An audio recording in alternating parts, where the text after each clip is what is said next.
भोग आहे, मागचं कर्म आहे, ते बरोबर येते. पुन्हा मी तुम्हाला सांगतो, कोणत्या कर्माचं कोणतं फळ आहे हे नका कशी ते कळायचंही नाही, आणि सांगितलेलं खरं वाटायचं नाही हो, हेही त्याबरोबर आहे ना. आणि जर समजा एक सत्पुरुष आहे, त्याला ती दिव्य दृष्टी आहे, आणि त्यांनी सांगितले की आमका माणूस आहे ना, तो तुला त्रास देतोय, त्याचं काहीतरी तू वाईट केलंस म्हणून, मग तुम्ही जाऊन त्याला आणखी छेडाल, ही पिढा नको आणखी, नाही का, आहे ते बरं आहे म्हणायची पाळी येते. सांगण्याचा हेतू काय, जर आपलं पुण्य वाढवलं आपण, त्याचे दोन परिणाम होतात. एक पुण्य खरं जे ज्ञानेश्वर महाराजांनी म्हणलंय ते, की जे भगवंताकडे कर्म नेतं ना ते पुण्य आहे. आणि दुसरं परोपकार समाजातला, हा दुसरा पुण्याचा प्रकार, लोकांना मदत करणं, लोकांची दुःखहरण करण्याचा प्रयत्न करणं, हे पुण्य. तर काय होतं, जे दृश्य आहे ना त्याकरता जे पुण्यकर्म असतं त्याचं दृश्यातच फळ मिळतं. ते जे फळ आहे त्याला स्वर्ग असं म्हणतात. स्वर्ग म्हणजे काय, तर मनासारिखी सुंदरा ते अनन्या, चांगला आपल्या मनासारखी मुले, मग मनासारिखे पुत्र जामाच कन्या, समर्थानी म्हणले आपल्या मनासारखी जावई, आपल्या मना अलीकडे मुलांच्या पेक्षा जावई जास्त सांभाळत असं म्हणतात बरं का, कोणाला ठेवून हा त्यांना आधी चांगलंच वागवतोस बरं का. पण हे मत अलीकडचं आहे, पूर्वीचं मत असं जामा तो दशमोग्रह असं पुढचं पूर्वीचं मत आहे. आणि 2-4 मुली असल्या तर मग 4 लोकांच्या चावडीत सापडतो हा, नाही का. पेपरमध्ये पाहताना तो घरी पाठवतो बायकोला, एवढे पैसे आण, कालच्या परच्या पेपरमध्ये नाही का, काय प्रश्न आहे कोणाडो. असे 4 जावे भेटल्यानंतर काय व्हायचं, नाकादमच यायचा. असू द्या, सांगण्याचा हेतू काय, तर हे जे पुण्यकर्म आहे हे जन्मानंतर भोगावं लागतं, मृत्यू आल्यानंतर ते भोगायला मिळतं. ती व्यवस्था काहीतरी असली पाहिजे. तुम्हाला एक युरोपियन उदाहरण सांगतो बरं का. हे फार हे होत नाहीये ना, थिअरिटिकल म्हणजे सिद्धांतपर होत नाहीये ना. कांट नावाचा अतिशय मोठा तत्वज्ञानी होऊन गेला युरोपमध्ये, त्याला शंकराचार्यच म्हणा की तिकडचा. तर नीतिशास्त्राला ईश्वराच्या अस्तित्वाची जाणीव पाहिजे असं त्याचं म्हणणं. फार बरोबर आहे. तो काय म्हणतो, जो सज्जन माणूस आहे त्या सज्जनाला या जगात सुख लागलं पाहिजे. तो सद्गुणी आहे ना, कोणाचं पाप करीत नाही, काही नाही, लोकांना मदत करतो, असं असून सुद्धा दुःख भोगावं लागतं. मग हे बरोबर नाही. सद्गुणाला फळ जर मिळायचं असेल तर ते सुख हे फळ मिळालं पाहिजे. तसं या जगात दिसत नाही. मग तसं जर जगात नाही तर मग जग हे व्यवस्था आहे असं कसं म्हणता, त्याचं फळ केव्हा तरी मिळालं पाहिजे. तर ते फळ मृत्यूनंतर मिळतं असं त्याचं म्हणणं. थोडे इंग्लिशमध्ये सांगू का, virtue and happiness should go together. सज्जन माणूस आहे त्याला दुःख नको, तो सज्जन आहे म्हणूनच त्याला सुख लागलं पाहिजे. या जगात तसं दिसत नाही. मग तसंच नाही तर असं एक अस्तित्व असलं पाहिजे जे मृत्यूनंतर त्याला हे फळ देतं, बरं, म्हणून पुढचा जन्म असला पाहिजे असं त्याचं म्हणणं. आणखी एक त्याने गंमत केली, हे फळ देणारी शक्ती पाहिजे ना. मी असं ऐकलंय एकदा की एका चपराशाचा पेन्शन, चपराशाचं पेन्शन सेंट्रल गव्हर्नमेंटच्या एका कलेक्टरला गेलं आणि कलेक्टरचं पेन्शन त्याला आलं. अशी अवस्था जर झाली तिकडे देवाच्या ठिकाणी, ते व्यवस्था कसली हो. आमच्या सरकारमध्ये हे होत नसेल पण आणखी काय होत असेल, पण व्यवस्था आहेच की नाही. ती व्यवस्था पैसे खाण्याची का असेना, पण व्यवस्था आहेच की नाही यात शंका नाही, नाही का. तेव्हा जर तिथे अशी शक्ती नसेल की ज्याचं फळ त्याला, तर अव्यवस्था होईल. म्हणून ईश्वर असला पाहिजे, त्याच्या हातात सत्ता असली पाहिजे, आणि तो ईश्वर ज्याचं फळ त्याला देतो, बरं. तेव्हा मेल्यानंतर माझ्या पुण्याचं फळ मला मिळावं अशी व्यवस्था असली पाहिजे. त्या जागेला स्वर्ग असं म्हटलं. आता महत्वाचा सिद्धांत गीतेचा असा आहे, तुम्ही पुण्य करून किती करणार सामान्य मनुष्य, नाही का. एक 100 तुम्ही असं धरलं की अगदी आदर्श पुण्य म्हणजे 100, त्यात तुम्ही आम्ही 10, 15, 20, अगदी 50 पाऊणशे धरा, पण 100 काही होऊ शकत नाही. तेव्हा ते पुण्य सरलं तिथलं की तुम्हाला गचांडी येते आणि पुन्हा जन्माला इथे येतात. क्षीणे पुण्ये मर्त्य लोकम विशंती, तो इथे येतो. इथे आला समजायचा कसा, त्याचे ते संस्कार असतात चांगले, तो मनाने चांगलाच असतो. सात्विक असतो, हा त्याचा अर्थ. स्वभावतः तो सात्विक असतो. त्या काय तुमची बुद्धी, तुमचे पैसे, तुमचं सगळं हे त्या पुण्यकर्माची प्रतिक्रिया म्हणून इथे येतात. म्हणून तो स्वर्गाला जातो आणि आला म्हणजे ते पुण्य सरल्यामुळे पुन्हा नवीन पुण्य करायला येतो, असं होतं बघा. याचा अर्थ 2-4 गोष्टी याची ठरलेल्या. कशा? तुमचं लग्न कोणाशी केव्हा कसं व्हायचं, तुम्हाला पैसा म्हणजे नोकरी चाकरी व्यापार कुठे कसा कसा मिळायचा, या ठरलेल्या गोष्टी ते तसंच व्हायचं. तुम्ही किती डोकं आपटलं तरी काही उलट सुलट व्हायचं नाही. एखादा मनुष्य पैशाकरता काही श्रम न करताना अरे काय पैसा मिळून जातो. तुम्हाला बायकांना माहिती असेल, आता ते लोपलं कदाचित, पण लग्न झाल्यानंतर गृहप्रवेश म्हणून एक असतो. त्या गृहप्रवेशाला एक भांड ठेवतात तांदूळांनी भरलेलं, आणि त्या बाईने ते लाथाडून मग आत जायचं. त्याचा अर्थ असा आहे की घरामध्ये हे जसे तांदूळ सांडले तसं घर तांदूळाने भरून गेलं पाहिजे बरं का. असा रेशनचं नव्हे, हा हे लक्षात ठेवा. ते एक कल्पना बरं काय, सगळं सिम्बॉलिक असतात. हा काय असतं मला सांगा. म्हणजे ती घरात आली तर लक्ष्मी आली असं समजतात ना, नाही का. आमच्या मोलकर्णीचं नाव लक्ष्मी होतं हे सोडून द्या बरं का. तर लक्ष्मी आली म्हणजे तिच्या पुण्यकर्माने तुम्हाला एक ग्रस्त होते वकील बरं का. खूप वकिली चालायला लागली त्याची. तेव्हा त्यांनी एका ज्योतिषाला आपल्या पत्रिका दाखवल्या. तेव्हा ते काय म्हणाले, तुमच्या बायकोला सांभाळून ठेवा नाही तुमचे टिनपाट वाजेल म्हणले, कारण लक्ष्मी तिच्या नावची. आणि असं होतं बरं का. एखादा मनुष्य, अरे तुम्हाला हेच सांगतो कशाला, आपलं उदाहरणच सांगतो ना. ही जी जागा आहे ना, या जागेचा खरा मालक जो मूळ होता ना, त्याची गोष्ट सांगतो आपल्याला. तो गिरगावामध्ये राहत असे बरं का, माधव बागेमध्ये असं राहायचा. तर तो काय करायचा, खांद्यावरती कापड घ्यायचा आणि हॉकर विकतात ना त्याप्रमाणे तो गिरगावमध्ये विकायचा बरं. त्याला काय सवय होती, हे अगदी सहज गरीब माणूस नवरा बायको, आणि रोज 12 वाजता माधव बागेत जायचा. माधव बागेत जाऊन कोण नवीन संन्यासी कोणी बैरागी आला त्याला घरी आणून खायला घालायचं बरं का. तेव्हा याला पहिला मुलगा झाला. मुलगा राजबिंडा होता. तो काय आम्ही पाहिला नाही, पण त्याची बायको पाहिली. खरोखर एखाद्या राजघराण्याची स्त्री सारखी होती, गुजराती मनुष्य तो. तेव्हा तो मुलगा झाला तर तो एक त्यांनी संन्यासी आणला त्याला जेवायला खायला घातला. बायकोला काय सांगितलं, जेवण झाल्यावर त्याच्या पायावर त्याला घाल. हा मुलगा 3-3.5 महिन्याचा होता. त्याने घातला. तो त्या मुलाकडे 2-4 मिनिटं पाहत राहिला आणि काय म्हणाला, ये ह्या कैसा आया, हा मुलगा इथे कसा जन्माला आला. तो स्वतः सांगायचा, हा इथे कसा आला, तर काही सांगता येईना. तर तो काय म्हणाला, हा खरा राजघराण्यात जायला पाहिजे, हा फार दिवस जगायचा नाही म्हणाला. बर हे ठीक आहे. तो 8व्या महिन्यात वारला, नाही सॉरी 11व्या महिन्यात वारला. हा काय करायचा, खांद्यावर कापड टाकायचा ना आणि जायचा. तेव्हा पहिल्या वॉरची गोष्ट आहे, पहिल्या लढाईची. काय त्याला भर आला बघा. त्या 8 महिन्यामध्ये 80,000 रुपये त्यांनी मिळवले आणि तो मुलगा मेला बघा. म्हणजे कसं पुण्यकर्म आहे. याच्या नशिबात होतं लेखाचं मागच्या जन्मीचं काही तेवढा पैसा दिला आणि तो चालता झाला. असं कुटुंबात येणाऱ्या प्रत्येकाची गोष्ट आहे. आपल्याकडे की नाही कुंडली पाहताना वाहन योग आहे की नाही पाहतात, तुम्हाला माहिती. आता वाहन योग रोजचाच आहे आपला आघाडीचा बरं का. आणि तो सुखाचा राहिलेला नाही पुन्हा असा आहे ते बरं का. ते एखादी सेकंड हँड कार येते म्हणजे 30 तर आहे, पैसा खिसा खाली होतो. परंतु वाहन योग अरे पुण्यकर्म आहे ते, नाही का.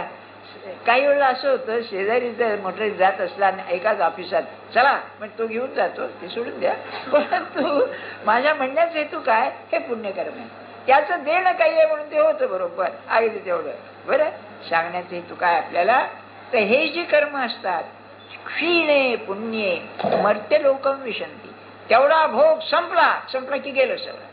मोठे मोठे अधिकारी असतात ना, अधिकार जातो, हे पंतप्रधान वगैरे. तुम्हाला माहिती असेल ना, या देव एवढं तर ज्योतिषी आहे कुणीतरी तिकडे, नाही का. त्याचं वर्तमान झालेलं, त्यांनी त्याला सांगितलं तुला डिसेंबर पर्यंत योग आहे म्हणून. पुढे आता काय होतं राम जाणे, आपल्याला काही संबंध नाही त्याचा. पण हा खरा त्याचा हा आहे. ते जे भोगायला लागतं ते असंच भोगावलं, चांगलं आणि वाईट दोन्ही. भोग सरला, चांगलं सरलं, वाईट सरलं, असं हे सांगायचं कारण असं की ज्ञानेश्वर महाराजांना असं सांगायचं आहे, हे सगळे तुम्ही करता, याने तुम्हाला समाधान मिळणार नाही. बरं, आता मी श्लोक वाचतो आपल्याला, बरं का. ते मागच्या आपण कुठपर्यंत आलो, स्वर्गामध्ये भोगाचं वर्णन केलेलं आहे. तुम्हाला थोडक्यात सांगतो, आपली भोगाची जी इंद्रिय आहेत ना, त्याला नाना तऱ्हेनं सुख देणं हे विज्ञानाचं काम आहे. डोळे घ्या, डोळे तुम्ही दूरचं पाहू शकता, टीव्ही पाहू शकता, सिनेमा पाहू शकता, म्हणजे घर बसल्या तुम्ही विम्बल्डनची टेनिस काही पाहू शकता. याचा अर्थ काय, डोळ्याला आपल्याला सुख देण्याच्या ज्या गोष्टी आहेत त्या सर्व तुम्हाला देणं हे त्याचं काम. कानाचं तसंच, संगीत ऐकणं, काय आणखी भाषण ऐकणं, ती यंत्र लावली की ते येतात. खाण्याचं तसंच, अलीकडे खाण्याच्या पदार्थांची कॉलेज निघाली आहेत, तुम्हाला माहिती, केटरिंग कॉलेजेस. याचा अर्थ असा, जिभेला जेवढं सुख देता येईल तेवढं द्यावं.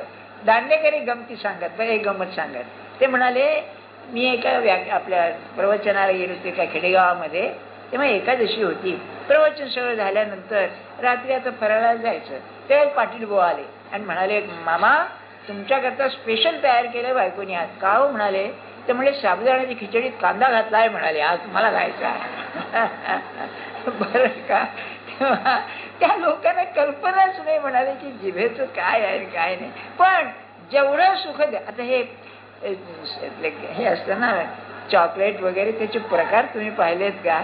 एक चॉकलेट मूळ पदार्थ, त्याचे 10 प्रकार असतात. त्यात फळं घाला, अमकं घाला, उलटं करा, छोटं करा, किती प्रकार असतात नाही का, तुम्ही पाहता ना.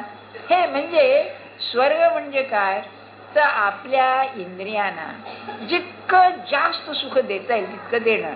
त्याने अर्थात ती उर्वशी बिरवशी कामवासना वगैरे दिलंय. कामवासना घोडे आहेत, त्यांनी म्हणले लोकपाल रांगेचे ते घोडे सगळे तयार आहेत तुम्हाला बसून जायला, आणि त्यात तो उच्च श्रवा म्हणून आहे. त्याच म्हणजे जे जे वाहन सुख, जे जे शरीराला सुख, इंद्रियानं सुख देणार आहे तो स्वर्ग, ही कल्पना. आता पुढे सांगतायत, क्षीणे पुण्य, खाली येतात श्लोक असा, ते तम भुक्त्वा स्वर्गलोकम विशालम क्षीणे पुण्ये मर्त्यलोकम विशंती. महाराज फार छान सांगायचे, तुमचे एवढी मध्ये 10,000 रुपये आहे बरं का, फिक्स डिपॉझिट मध्ये, पण पेन्शन नाही, महागाई वाढ, तर हळूहळू खर्च झाले. मग तुम्ही चेक दिला तर तो जसा रिबाउंड होतो, म्हणजे तिथे फळत नाही, परत पाठवला जातो. तसं पुण्य संपलं की तिथून गचांडी मिळते बरं का. तो आला खाली, मग पण खाली आला तो कुठे जाईल, पूर्वीचं जे कर्म आहे आधीचं ते ज्याप्रमाणे असेल तसं जन्म येईल पुन्हा. आता या मुलाचं पहा, 11 महिने जगला, तेवढे पैसे देऊन गेला, असं होतं बरं का. त्याचं देणं घेणं असेल. बरी मला आठवण झाली, हे सगळं मी तुम्हाला का सांगतोय, जीवनाकडे समग्र दृष्टी पाहिजे त्या म्हणून सांगतोय आपल्याला. काय असतं, फार वेदांतामध्ये एक शब्द छान आहे, आपले जे नातेवाईक असतात ना त्यांना ऋणानुबंध असं म्हणतात. ऋण म्हणजे देणं घेणं, नुसतं देणं नव्हे, देणं घेणं, आणि अनुबंध म्हणजे मर्यादा. तर देण्या घेण्याचे संबंध असतात. एक मुलगी येते तुम्हाला काहीतरी देऊन द्यायला येते, एक मुलगी येते तुमचं घ्यायला येते. मुलगा एक असतो तो सुख द्यायला येतो, दुसरा असतो तो दुःख द्यायला येतो. त्याचा हेतू नसतो, पण त्याला समजा हा डिझीज झाला तरुणपणी, आणि मग त्याला सांभाळायचे खर्च करा. सध्या तुम्हाला माहिती आहे 1000 रुपये खर्च करावे लागतात. बरं, तो बरा होतो असं नाही, पण तेवढं खर्च करायचं, तुमच्या पदरात व्हायचाच, असं सगळं आहे. ऋणानुबंध त्याचा आहे. बरं, आपल्याकडे हे आहे, म्हण आहे, ज्याचं अन्नोदक जिथे आहे तिथे तो जातो. अन्नोदक म्हणजे अन्न पाणी, तर त्या दिवशी त्याला तिथे मिळतं. तर अकल्पित असं कितीतरी वेळेला होतं नाही का, आपण तितका प्रयत्न करीत नाही. हे संन्यासी लोक असतात ना, त्यांना काय कसं येतं बघा, म्हणजे त्यांचं जे अन्नोदक असतं देहाचं ते बरोबर येतं बरं का. तेव्हा आपल्या जीवनाचं जे आराखडा आहे, ग्राफ, त्यामध्ये पापपुण्याचा सगळा खेळ आहे बरं, हे ध्यानात ठेवा आपण. मग आता ज्ञानेश्वर महाराज म्हणतायत, मग तया पुण्याची पाऊठी सरे, सवेची इंद्रियांची उटी उतरे, आणि येऊ लागती माघारे मृत्यू लोका. थोडक्यात तिथली जी मस्ती असते ना ती संपते नाही का. आता असं होऊ शकतं, तुम्ही हॉटेलात उतरता आणि पैसे नसतात जवळ द्यायला, मग तो तुम्हाला एक हे आहे, एक गोष्ट आहे, त्याचा ऑथर बघा मी विसरलो ना, अमेरिकन आहे, त्याची एक गोष्ट आहे. त्याला की नाही काय करावं कळेना. बरं, जीवनाचं एक छान आठवलं नाव म्हणजे सांगतो. काय करावं कळेना, काम नाही काही नाही, भूक लागली, हॉटेलात गेला. बरं का, आता पैसे खाल्लं, पैसे नाही, त्यांनी त्याला 2-4 थवाडत मारल्या आणि हाकलून दिला. त्याला वाईट वाटलं, काय करावं. मग चालताना एक चर्च दिसलं, तिथे प्रार्थना चालली होती. तिथे गेला आणि आपला प्रार्थनेला डुगडे टेकून उभा राहिला. आणि पोलीस लोक एका चोराच्या शोधात होते. उचल्या असतात म्हणतात ना काहीतरी. त्याला म्हटलं हा येतो, त्याला धरला आणि त्याने तुरुंगात नेला. बरं का, जीवनाची गंमत सांगतोय. हे पाप आणि पुण्य बरं का कसं असतं बघा. खायला मिळालं, मार मिळाला, आणि चर्चला प्रार्थना करताना जेलमध्ये जावं लागलं, नाही का. काय विलक्षणच आहे. आपण पाहतो ना. सांगण्याचा हेतू काय मला आपल्याला, की ज्ञानेश्वर महाराज जे म्हणतायत की तिथला भोग सरला की त्याला पुन्हा मृत्यू लोकात यावं लागतं. बरं, आता त्यांनी एक दृष्टांत दिलाय, आधी अर्थ सांगतो. एक माणूस वेश्यागमनी आहे, बरं, आणि कुठपर्यंत धंदा नव्हे याची सवय भागते. पैसा खिशात आहे तोपर्यंत त्या बाईकडे जाऊ शकतो. पैसा संपला की ज्या बाईने आतापर्यंत त्याला सुख दिलं तिला हात मारून हाकलून देते. याच्यावरून काही एका नांदेडच्या एका शहाण्या प्रोफेसरने काय म्हणाला, ज्ञानेश्वर महाराजांनी 20व्या वर्षी ज्ञानेश्वरी दिली, खोटं आहे म्हणाले. हा दृष्टांत त्या तरुण मुलाला कसं सुचणार. ते काही नाही म्हणाले, ह्यानी 50-55 वर्षाचं आयुष्य असेल, मेहरबानी यांना अनुभव आहे म्हणून म्हणला नाही तो. हो नाही का. तर ते असं आहे, वेश्याभोगी कवडा वेचे. कवडा म्हणजे पैसा, कवडी. एक माणूस आहे, आतापर्यंत वेश्यागमनामध्ये त्यांनी आपला पैसा खर्च केला.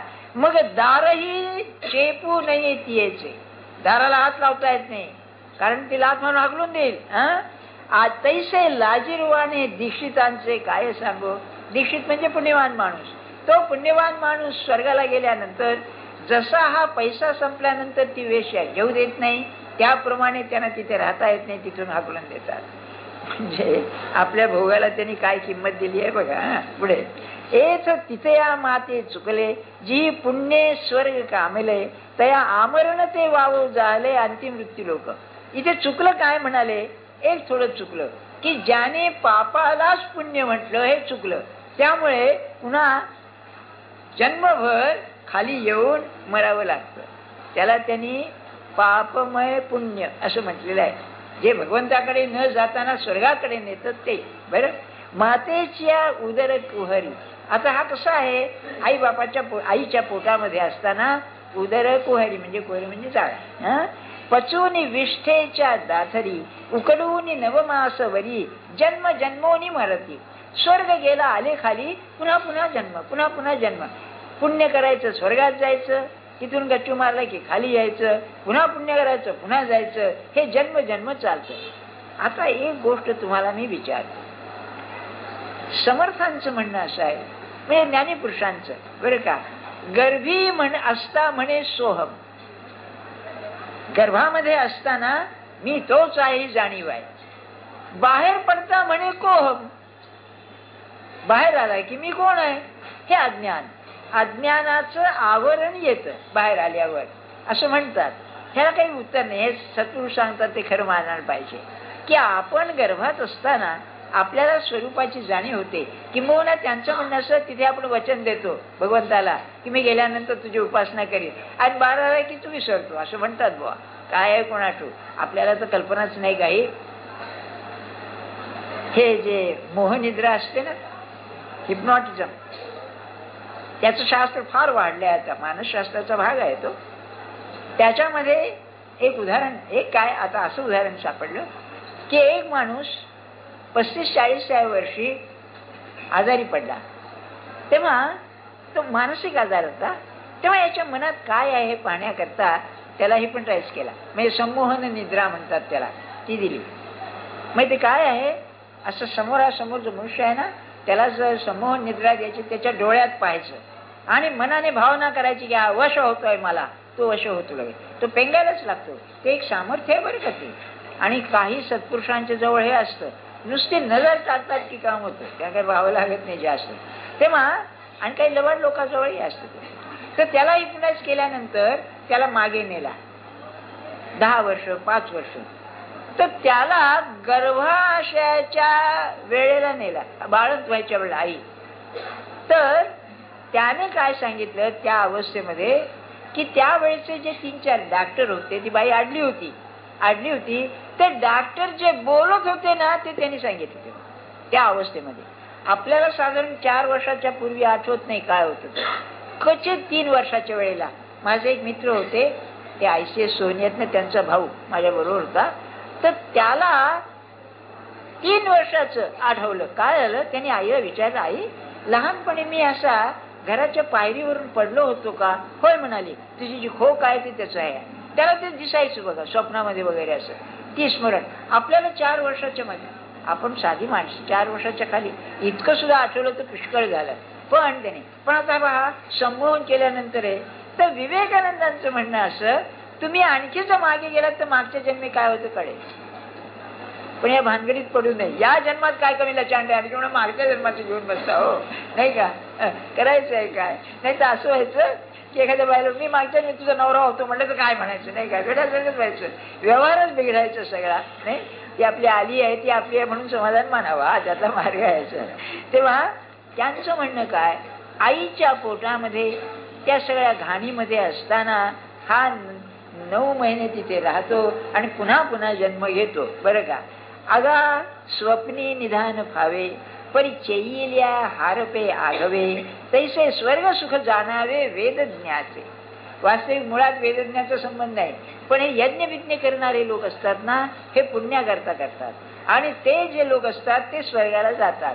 पण ते कसं आहे, झोप लागल्यानंतर जसं स्वप्न पडावं, स्वप्न संपलं की काही नाही स्वप्नातलं, तसं त्या स्वर्गाच्या अवस्थेमध्ये हे तात्पुरतं असतं, हे न गेलं की सगळं नाहीसं होतं. हे त्यांचं म्हणणं. पुढे म्हणाले, अगा नाही अर्जुना, वेदविद जरी जाहला तरी माते नेणता वाया गेला, कण सांडून उपनला कोंडा जैसा. ते धान्य हे करताना जसं तुम्ही कोंडा निघून जातो आणि खाली हे राहतं, तसं म्हणाले तुम्ही हे वेदज्ञ जे लोक असतात, हे जे एवढं पुण्य करतात, अखेर सगळं उडून जातं आणि काही राहत नाही हाताशी, म्हणजे व्यर्थ जातं असं. आता मी सांगितलं नाही, याला थोडी श्रद्धाच पाहिजे. सर्व धर्मामध्ये पापपुण्याची कल्पना आहे, स्वर्गाची कल्पना, स्वर्ग सगळीकडे आहे. तेव्हा याच्यावरती श्रद्धा ठेवण्याशिवाय दुसरा मार्ग नाही.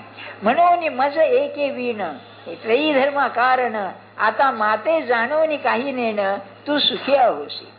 मग शेवटी सांगतायत बरं का, की हे सगळं व्यर्थ आहे हे जाणून तू मला जाण, म्हणजे भगवान सांगतायत माझं ज्ञान करून घे म्हणजे तुला सगळं प्राप्त होईल.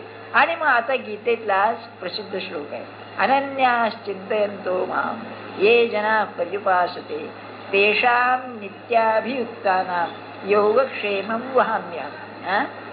हा श्लोक आणि ज्ञानेश्वर महाराजांचं त्यावरील भाष्य माझ्या मते म्हणजे अभ्यासाच्या दृष्टीनं सर्व भक्तिशास्त्र म्हणून जे आहे ते त्या सगळ्या ओव्यामध्ये आलेलं आहे. पुष्कळच आहे, 25-30 ओव्या आहेत.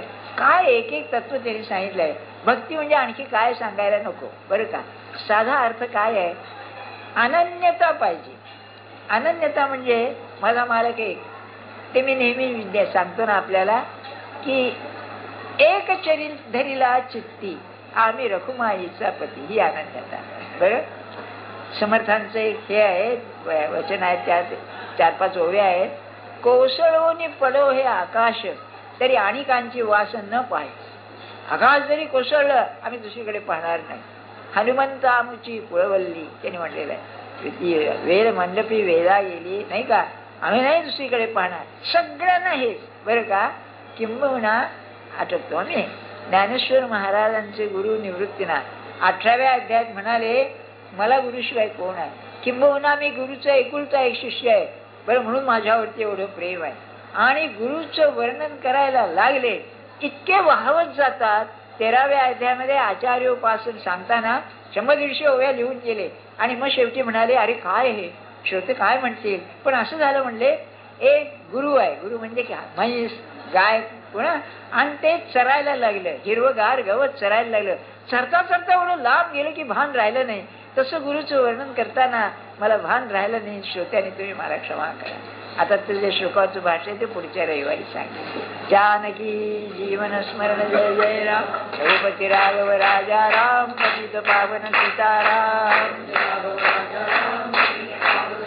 राम रघुपती राघव राजा राम, पतित पावन सीताराम.